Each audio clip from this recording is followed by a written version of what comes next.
Selamat pagi, salam sejahtera bagi kita semua. Perkenalkan, nama saya Novita Lestari, NIM 1906020. Baiklah, pada kesempatan kali ini saya akan melanjutkan materi dari pertemuan sebelumnya, yaitu pada kali ini saya akan melanjutkan yaitu tentang aplikasi pilihan publik. Baiklah, saya akan langsung saja memasuki materi pembahasan. Yang pertama, yang dibahas yaitu teori ekonomi demokrasi Downs. Dalam An Economic Theory of Democracy tahun 1957, Anthony Downs menggunakan metodologi ekonomi mikro dalam membahas pemilihan.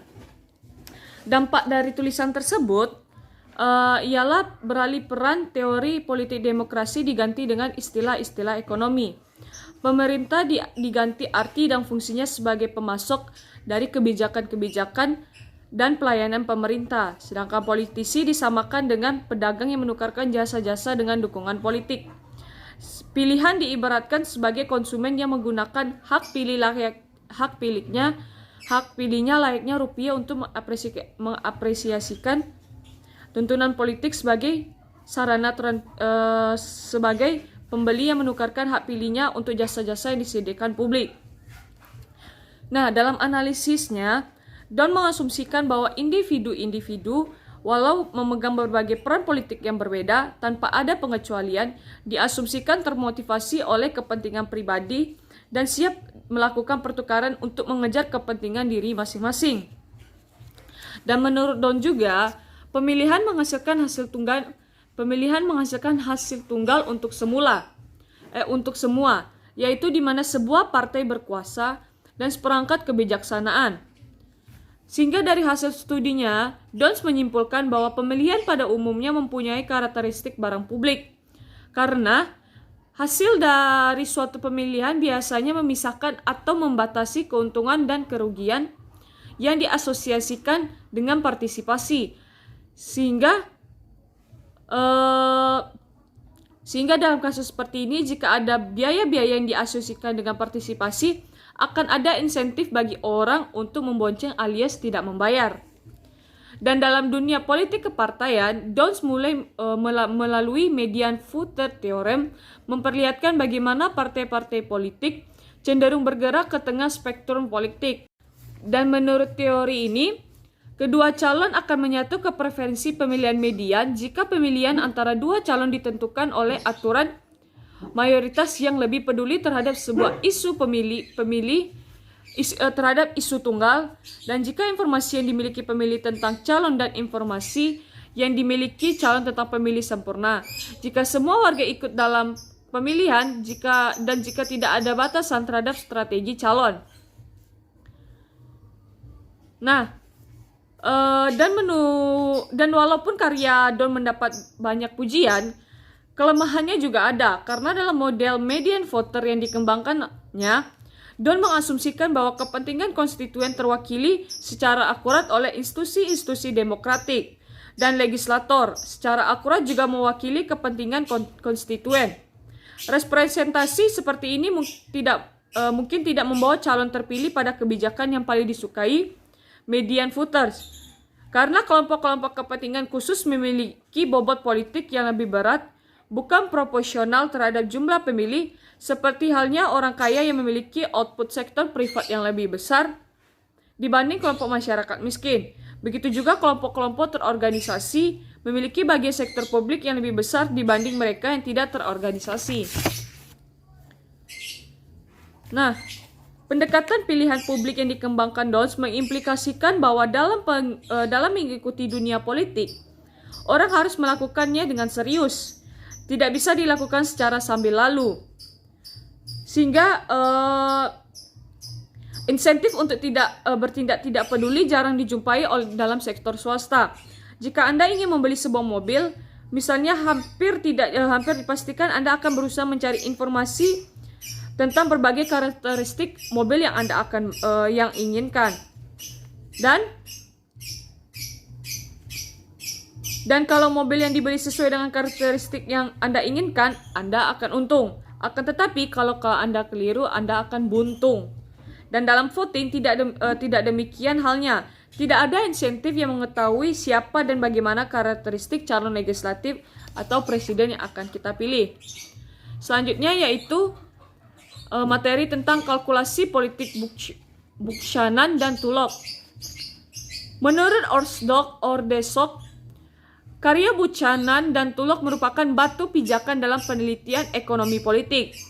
Selain itu, penelitian Buchanan dan Tulloch yang menyatukan struktur teoritis untuk mempelajari pemilihan-pemilihan, legislasi, dan politik internasional menandai telah dimulainya kontribusi ahli-ahli politik bagi pengembangan sebuah teori umum atas proses-proses dimulainya kontribusi ahli-ahli politik bagi pengembangan sebuah teori umum atas proses-proses dimulainya atau proses-proses ekonomi politik. Dan premis Buchanan dan Tulloch juga telah memaksa diintegrasikannya ilmu ekonomi ke dalam ilmu politik. Sebab operasi semua aturan-aturan dan institusi-institusi harus dapat dipahami dalam istilah dan paradigma yang sama pula. Dan menurut Ordesok, sebagian besar monografi yang ditulis Buchanan dan Tulloch diatribusikan pada pandangan ahli-ahli ekonomi seperti Samuelson, Pigow, dan Pareto. Dan suatu hal yang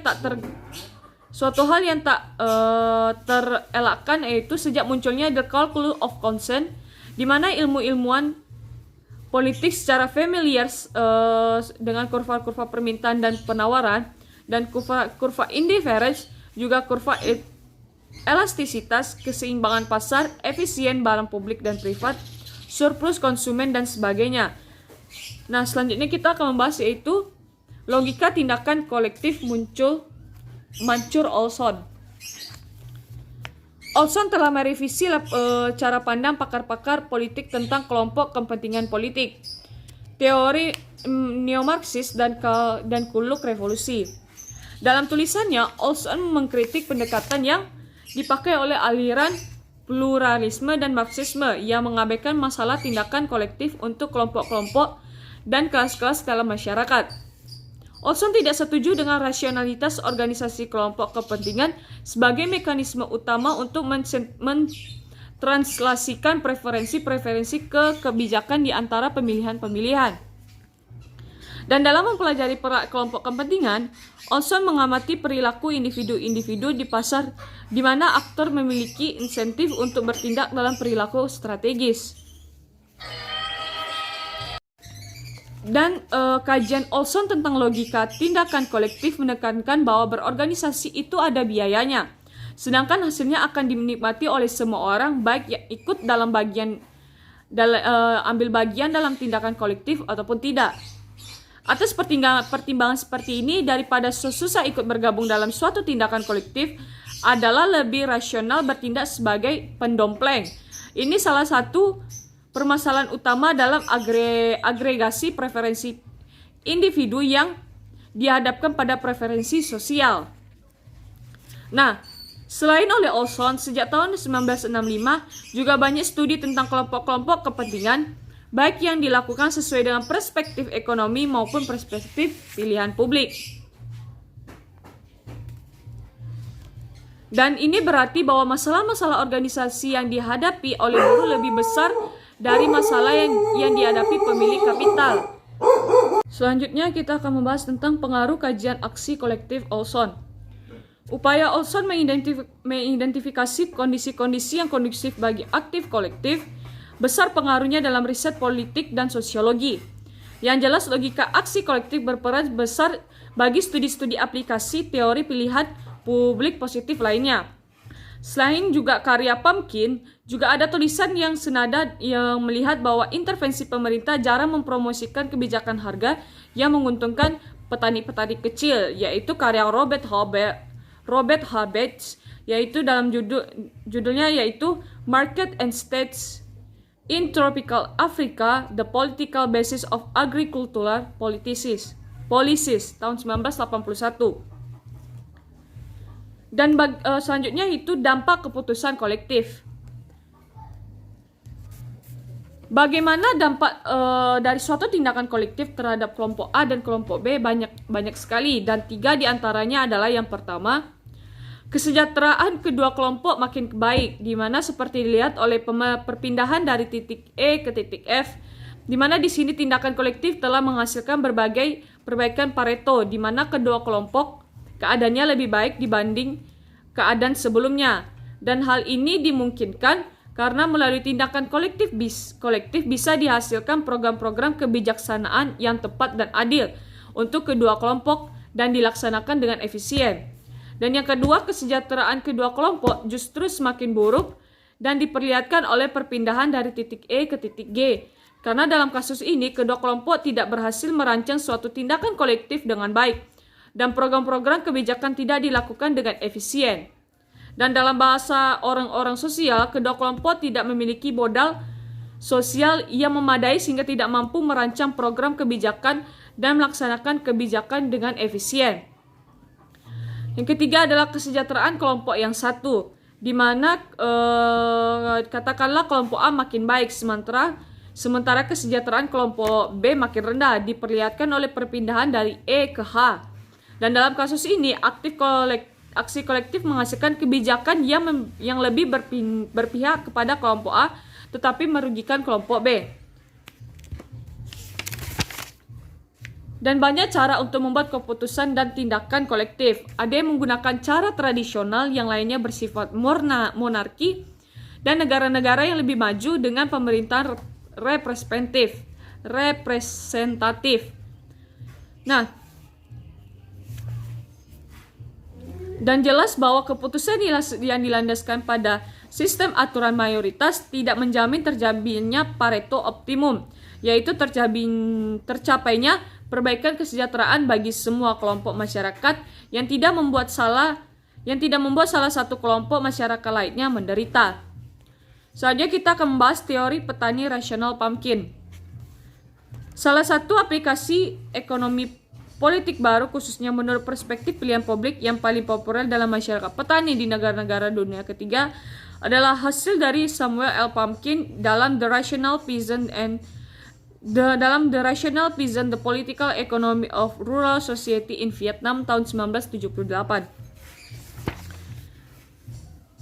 Tulisan Pumpkin tentang petani rasional di Vietnam sangat bertentangan dengan karya James Scott, di mana dalam The Moral Economy of Peasant, Rebellion and Subsistence in Southeast Asia tahun 1976 yang berusaha mempelajari perilaku petani di Indochina. Karena menurut Pumpkin, aliran ekonomi moral termasuk di dalam pandangan G.C. Scott keliru dalam memahami masyarakat petani prakolonial dan dalam menganalisa respons petani terhadap kapitalisme. Dan selanjutnya adalah pandangan ekonomi moral Scott. Menurut pandangan ekonomi moral, petani umumnya tidak memiliki sikap rasional yang berusaha memaksimalkan, melainkan lebih memiliki sikap yang lebih mementingkan dan berusaha mementingkan keselamatan karena sifat pertanian mereka yang subsistens. Sehingga akibatnya petani subsisten takut pada kemajuan dan tidak berani mengambil resiko. Dan dengan model penghindaran risiko sederhana, Scott menjelaskan preferensi petani terhadap aransemen ekonomi sosial dan politik yang cenderung lebih menyukai tingkat pendapatan yang relatif rendah tetapi pasti, ketimbang hasil yang lebih tinggi tetapi resikonya lebih tinggi. Sehingga dalam pandangan ekonomi moral, petani subsistens dianggap lebih bermoral, lebih baik pada tetangga, dan hidup tolong-menolong dalam suasana gotong royong. Padahal menurut Pumpkin, mereka lebih bermoral bukan karena mereka memilih lebih baik, tetapi karena aturan hidup di desa yang memaksa mereka berbuat demikian.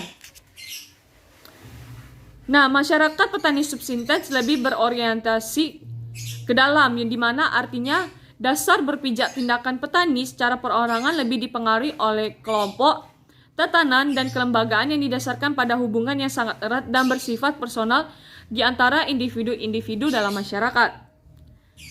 Dan pemikiran Scott didasarkan atas dasar hasil studi sejarah pemberontakan petani di Asia Tenggara, di mana petani tradisional melakukan perlawanan terhadap penetrasi kapital karena khawatir hal ini akan mengacaukan sistem subsistensi yang sudah mapan dalam masyarakat pertanian tersebut.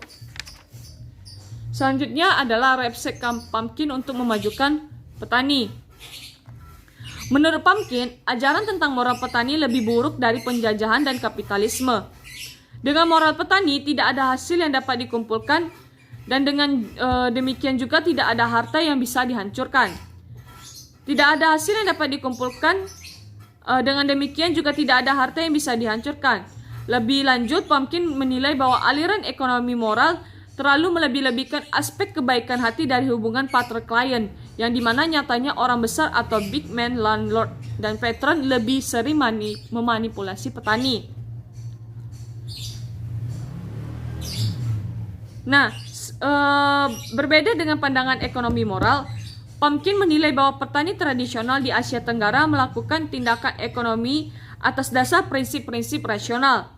Pumpkin menerima pendapatan bahwa petani secara individu memperhatikan ancaman terhadap subsistensinya, tetapi ia mempertanyakan asumsi bahwa petani enggan mengambil resiko. Sehingga dari hasil penelitian dilakukan di Vietnam, Pumpkin membuat kesimpulan yang bersifat antitesis terhadap pandangan Scott. Kalau Scott mengatakan bahwa petani di Asia Tenggara memiliki sikap yang lebih mengutamakan keselamatan dibanding memperoleh laba maksimum serta berorientasi pada kelompok, Pumpkin justru berpendapat petani tradisional termotivasi untuk mendapatkan keuntungan pribadi bukan kelompok. Sehingga jalan keluar yang ditawarkan Pumpkin untuk membantu masyarakat petani Asia Tenggara juga persis sama dengan saran Scott. Dan bagaimana kritik terhadap Pumpkin? Pumpkin dinilai terlalu menyederhanakan posisi Scott sewaktu ia mengkritik ekonomi moral yang dikembangkan oleh Scott sebagai amalgamasi dari pemikiran-pemikiran Durkheim, Rousseau, dan Good Samaritan. Pumpkin dinilai salah dalam menafsirkan moralitas kehidupan desa prakapitalis. Scott tidak pernah menyatakan bahwa kehidupan di pedesaan sangat terhormat atau bahwa desa tidak diperhitungkan. Yang diutarakan oleh Scott ialah bahwa ada pengetahuan umum tentang aturan-aturan dalam ekonomi masyarakat desa. Aturan-aturan tersebut penting karena mencerminkan suatu rasionalitas ekonomi yang berbeda, dan aturan-aturan ini sendiri tersebar luas dalam komunitas pedesaan, di mana artinya kalau Pumpkin sekadar memprotes romantisme kehidupan pedesaan. Nah, jika disimak, analisis Scott didasarkan pada teori pilihan rasional. Perilaku petani konsisten dengan perilaku individu rasional. Sesuai preferensi-preferensi indiferens mereka, bagi Scott praktik-praktik dan aransemen masyarakat pra-industri memberikan yang sesuai dengan preferensi-preferensi individu. Nah, selanjutnya itu adalah rasionalitas petani di pedesaan Indonesia. Sebagian besar ahli-ahli sosial di Indonesia mendukung pendapat Scott bahwa dalam kenyataan hidup sehari-hari, para petani di Indonesia juga lebih suka hidup dengan pola gotong royong, saling tolong-menolong, rasa kekerabatan dalam masyarakat petani kita juga tinggi, dan masyarakat sering menggantungkan hidup pada orang lain. Kepentingan kolektif lebih menonjol daripada kepentingan individu, dan masyarakat petani subsistens lebih berorientasi ke dalam, dan pola tindakan secara perorangan lebih dipengaruhi oleh kelompok, tatanan, dan kelembagaan yang didasarkan pada hubungan yang sangat erat dan bersifat personal di antara individu-individu dalam masyarakat. Dan keterlibatan masyarakat desa dengan dunia luar terbatas. Para petani sering curiga dan takut pada pendatang atau orang luar. Dan para petani tradisional umumnya tidak atau sedikit sekali menggunakan mekanisme pasar. Nah, Bocke berpendapat bahwa dalam masyarakat tersebut prinsip-prinsip ekonomi tidak mempunyai makna apa-apa. Hukum-hukum rasional permintaan penawaran menjadi tidak relevan. Sehingga dalam perspektif Boyko tentang moral subsistensi mirip dengan pandangan Gretsch dalam Agricultural Inflation tahun 1963 yang menyimpulkan bahwa pembangunan kepada masyarakat tradisional di Indonesia berorientasi pada moral subsistensi. Sehingga dalam bukunya Gates membandingkan Jepang dan Jawa seabad yang lalu dengan keadaan di sekitar tahun 60-an. Nah,